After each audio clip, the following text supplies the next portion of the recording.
In a land deafened by the clash of shields and the roar of conquest, there are some who learn to listen to the silence.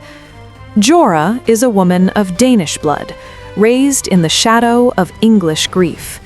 She walks the delicate line between the old gods and the new faith, finding wisdom not in battle, but in endurance. Today, she joins us to share her reflections on loss, loyalty, and the pursuit of peace in a world set on fire.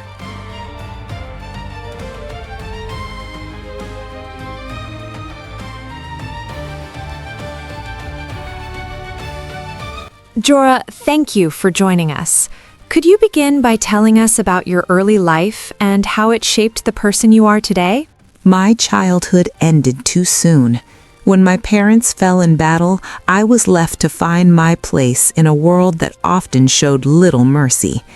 Yet grief taught me endurance, and hardship taught me to listen. Those lessons shaped me into someone who values patience and quiet strength.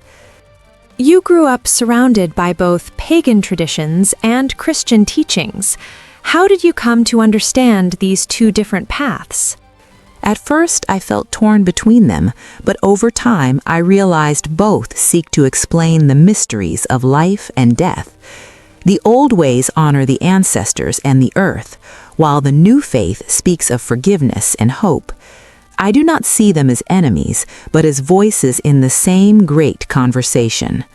You are known for calming tempers when anger flares.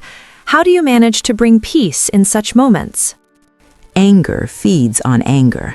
I have learned to meet it with stillness. Sometimes a steady gaze or a quiet word can cool a storm more quickly than a shout. It is not always easy, but I believe true strength lies in restraint, not in rage.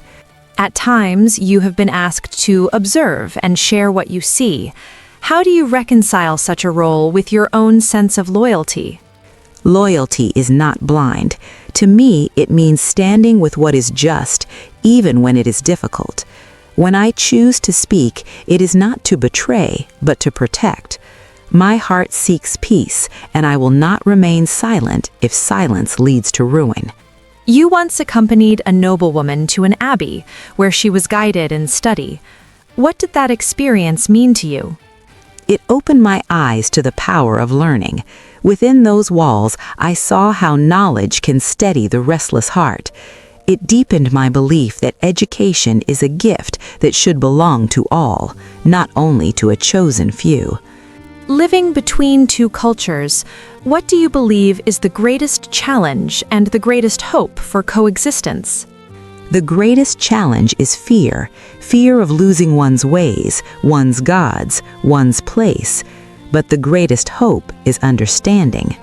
When people see that strength can be shared, that peace brings more than endless war, then coexistence becomes possible. Jora, thank you for sharing your thoughts.